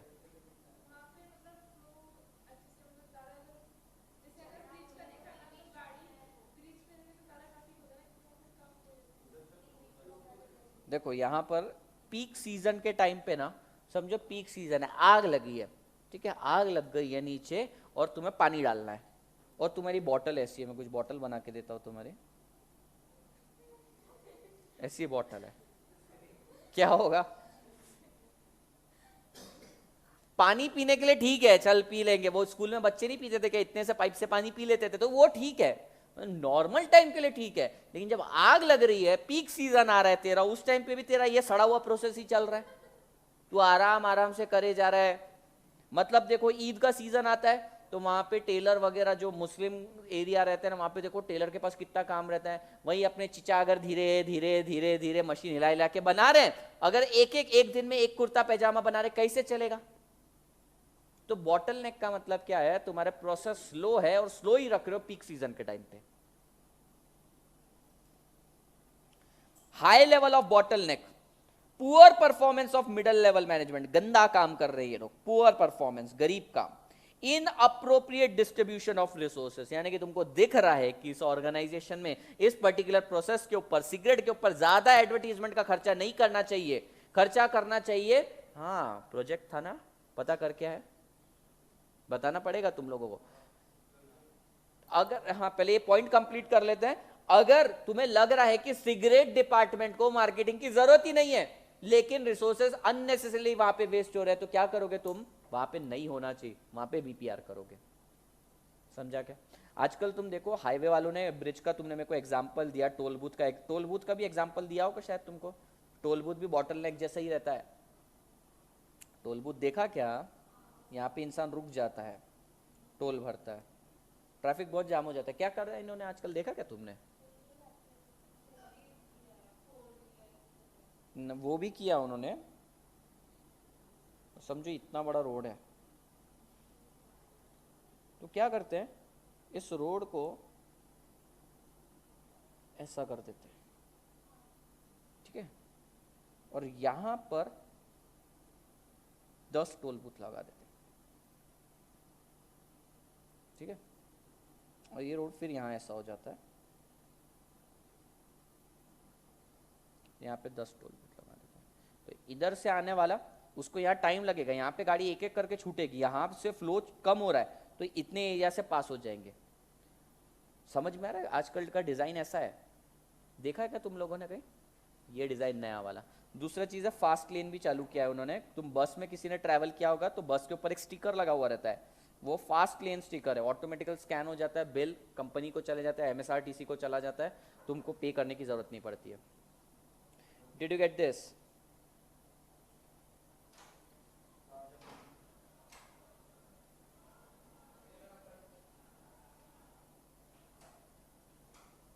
बहुत कुछ लगता है इनको। कल का टास्क बताओ। तेरे को बीड़ी का दिया था मैंने? हाँ सिगरेट बता। काजा, काजा, आईटी, कौन सा? मानिकचंद। इनकी ब्रांड तो बताता मेरे को क्या है। तो ये पता चल रहा है कि इसकी ब्रांड लॉयल्टी मानिकचंद के लिए है और ये 4 स्क्वायर पी रही है जो आईटीसी का है, तो सुष्मिता को कितना बड़ा झटका लगेगा। कौन सी ब्रांड पसंद है इनमें से? मानिकचंद पानी बेचता है, पसंद ही होगा वो आदमी। आईटीसी वाला फियामा डिवेल, काजा तो छोड़ दो, मैंने भी नहीं सुना काजा क्या है ये। हाँ इनकी ब्रांड मानिकचंद की, तो ये अच्छा नहीं, ठीक है। आईटीसी का पता करो, आईटीसी की कौन कौन सी आती है और मानिकचंद की कौन सी आती है। काजा छोड़ दे। हाँ तुम लोगों का क्या टास्क था? तंबाकू पता करना था। फिर क्या था? गन। हाँ कौन कौन सी गन आती है? कि तुम लोग होमवर्क नहीं करते। तुमको क्या दिया था? तुम्हें सिगरेट दिया था, तुम वो काय को ढूंढ रहा है सिगरेट, और तुम बोल भी नहीं रही कुछ। लीकर का दिया था मैंने और किसी को। हाँ बाकी बाकी दोस्तों दोस्तनियों की हेल्प नहीं करी क्या? तो और मैंने तुमको दिया था शायद, तुम तीनों में से किसी को। ए मैंने लीकर का किसको दिया था? देखो दिया था, बता। सुला, नारंगी वारंगी नहीं, वैसे बहुत आती है। नासिक में सुला वाइन्स है। हाँ सूरज का डिजाइन बना हुआ ऐसा हंसता हुआ सूरज, सुला, सुला वाइन यार्ड, किंगफिशर। हाँ वो उसी के अंदर आता है। तू मेरे को इसका बता, आईटीसी का बता, आईटीसी के अंदर क्या क्या आता है। चल छोड़ सब,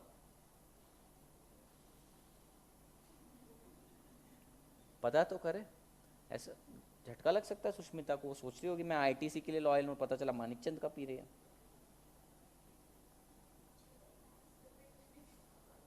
कुछ भी नहीं मिले। चलो क्लास क्या, चलो 18 मिनट है मेरे पास, आज तो निपटा ही देंगे चैप्टर। अरे मैं वो जल्दी बता नहीं रहा।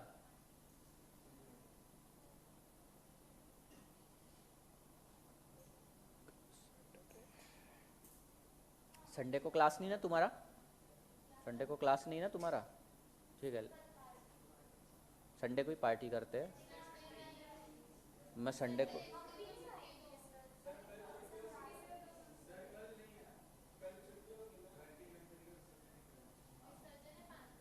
मेरा 10 दिन का रहता है।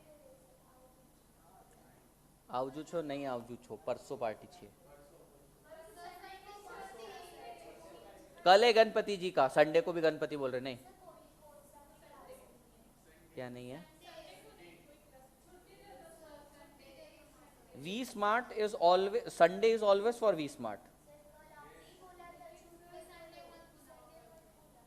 नहीं, अरे तू क्या देख रहा है?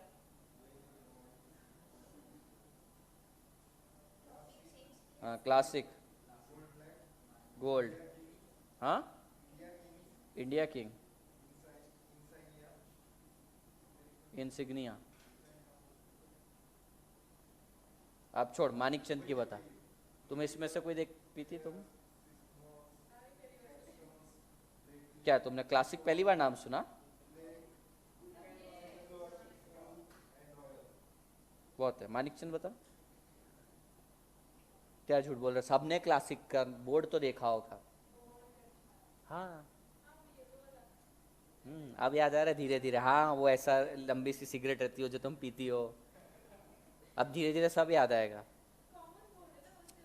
कॉमन बोर्ड है। 4 लड़कियां 6 लड़कियां मिलकर ना चकनाचोर, तुम चकना भी खाती हो, सिगरेट भी पीती हो, वो दारू सप्लायर तो वो है।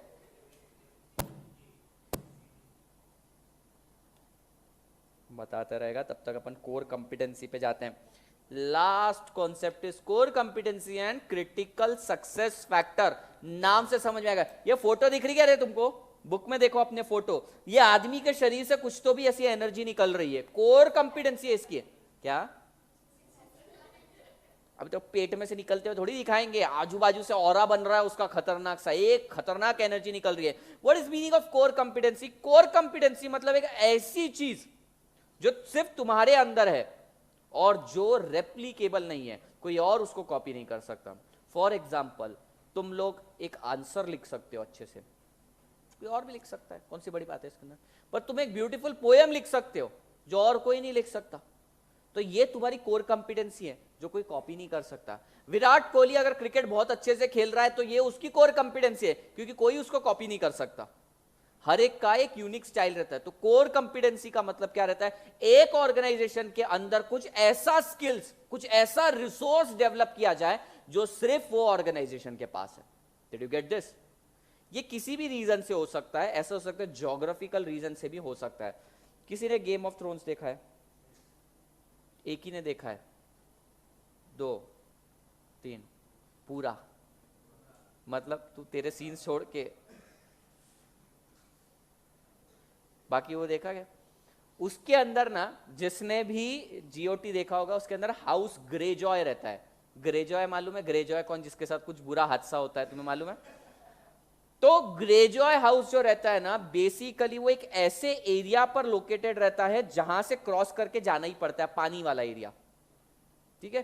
तो ये उसकी कोर कंपिटेंसी बन गई कि किसी को भी ये रास्ता क्रॉस करना है तो उसके किंगडम से क्रॉस करना पड़ता था, और सबको उसके साथ अच्छे रिलेशन बनाए रखने पड़ते थे, और सबको टैक्स पे करना पड़ता था। उसे पे नहीं करते थे पर पे करना पड़ भी सकता था।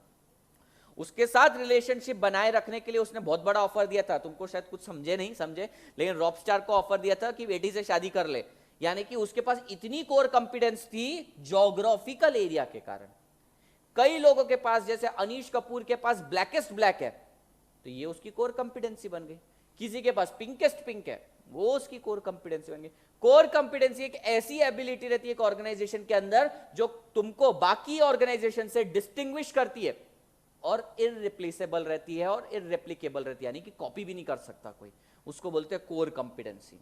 है तुम लोगों में कोई ऐसी कोर कंपिटेंसी? सोचना आज जरा, नहीं तो एचआर का काम है तुम्हारे अंदर की कोर कंपिटेंसी ढूंढ के निकालना। अपन ने पढ़ा था, core competency are activity or a process that critically underpin an organisation competitive advantage.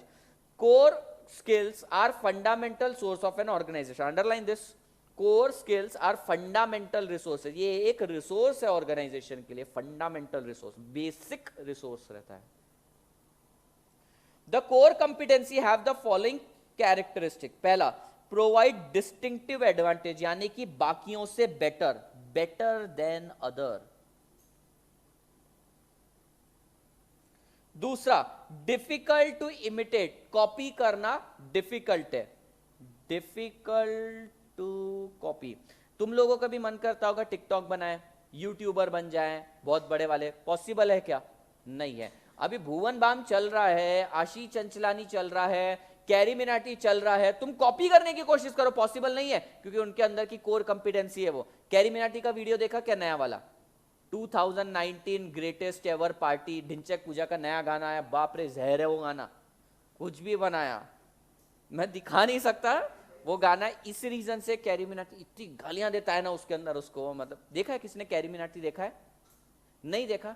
क्या फ्रस्ट्रेशन है वो बंदे के अंदर भाई, अलग लेवल की फ्रस्ट्रेशन है। कॉपी करना डिफिकल्ट है उसको। तुम कोई भी टीचर को देखो, भले हम वी स्मार्ट में सारी टीचर एक ऑर्गेनाइजेशन में काम करते हैं, लेकिन सबका पढ़ाने का तरीका अलग, डिलीवरी अलग, पॉइंट पे फोकस किस पे करना है, सारे तरीके अलग है। तो कॉपी करना डिफिकल्ट है भाई, कोर कंपिटेंसी। ठीक है, they make a significant contribution to the customer value and the end product offered by the firm। यानी कि कोर कंपिटेंसी एक ऐसी चीज होनी चाहिए जिससे कस्टमर को वैल्यू मिले। To give you an example, समझो अपनी क्लास में एक लड़की है चंद्रकला, वो बोलती है I have a core competency of becoming a serial killer, I can kill anyone, I have a core competency. But is this core competency giving value to the customer? No, नहीं है। वो सुपारी वाली बनना चाहती है। इन शॉर्ट में तुमको बोलूं तो कोई वैल्यू नहीं मिल रही है। अपन बाकी लोग मार सकते हैं क्या किसी को चाकू से, यहाँ पे दिखते से तलवार लेकर काट सकते क्या?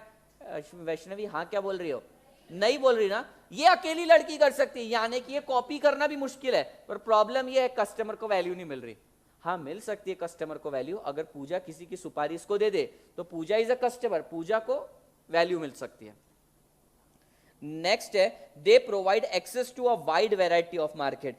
ये कोर कंपिटेंसी डेवलप करने के कारण तुमको वाइड वैरायटी ऑफ मार्केट मिली। फॉर एग्जांपल, मेरा रीसेंट एग्जांपल बोलता हूं, मेरे वीडियोस से मैंने 1 महीने पहले यूट्यूब पे डालना चालू किया, उससे पहले मैंने आज तक वीडियो नहीं डाले थे। सडनली मेरे को दूसरी क्लासेस के भी ऑफर आने लग गए।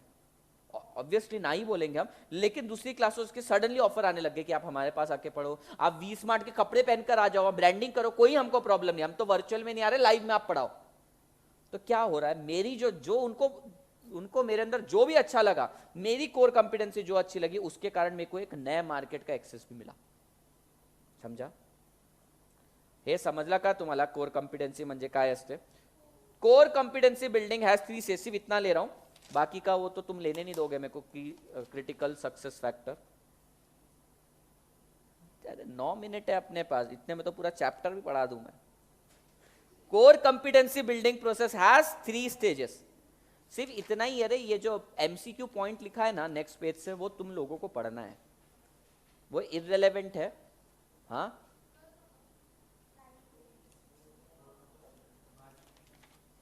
खाना वाना हो गया ना तुम्हारा? कभी पूछा क्या टीचर से, सर तुमने भी खाना खाया क्या? कितने मतलबी हो तुम लोग। कब खाया मैंने केक? नहीं, मैं इतना चाहता हूं, मैं स्वीट नहीं खाता, इतना सा, और वो खाना थोड़ी होता है।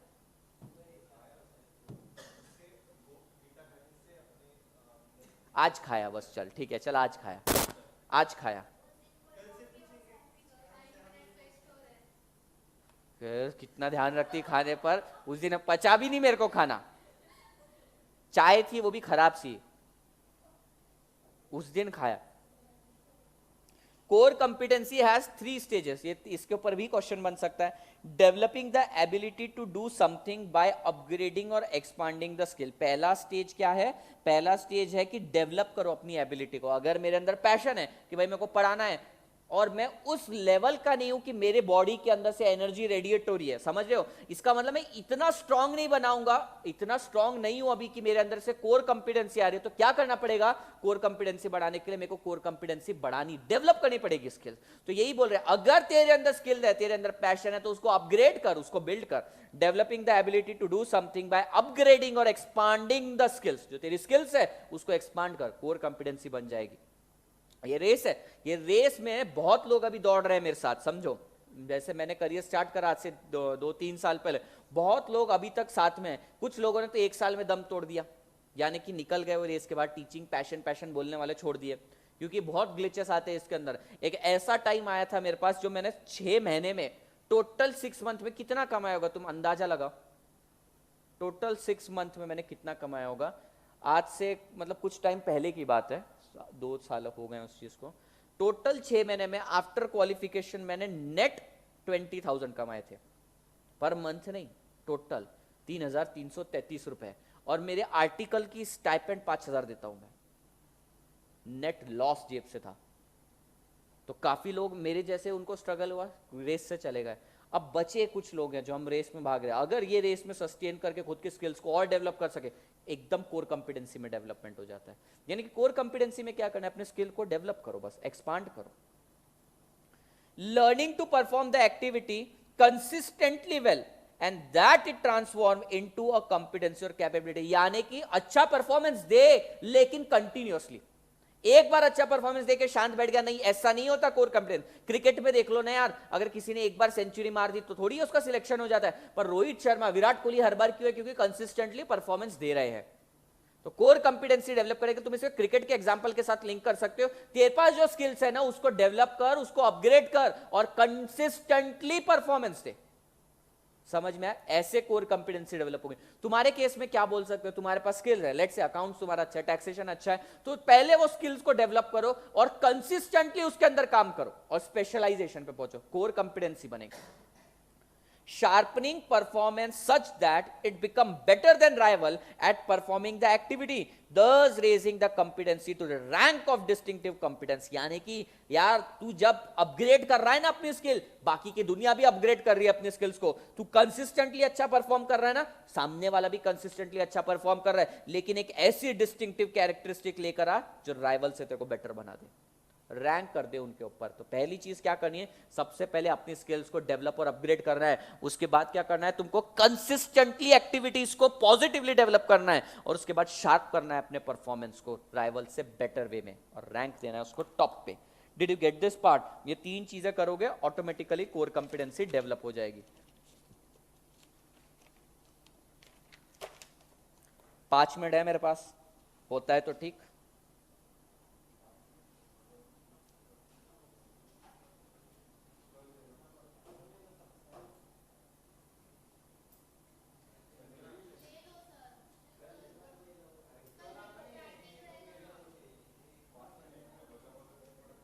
नहीं भगाऊंगा नहीं, 5 मिनट में अगर 2 लाइन हो गई तो 2 लाइन ही लूंगा। हाँ, critical success factor, critical success factor समझो, ये थ्योरी लिटरेचर छोड़ो, नाम से क्या समझ में आ रहा है, क्रिटिकल सक्सेस फैक्टर। समृद्धि क्या लगता है क्या होता है क्रिटिकल सक्सेस फैक्टर? चलो अपन बात करते हैं विराट कोहली की। विराट कोहली सक्सेसफुल है, हर कोई जानता है, अपना कुछ सोचने की जरूरत नहीं है। क्या लगता है वो सक्सेसफुल क्यों हुआ?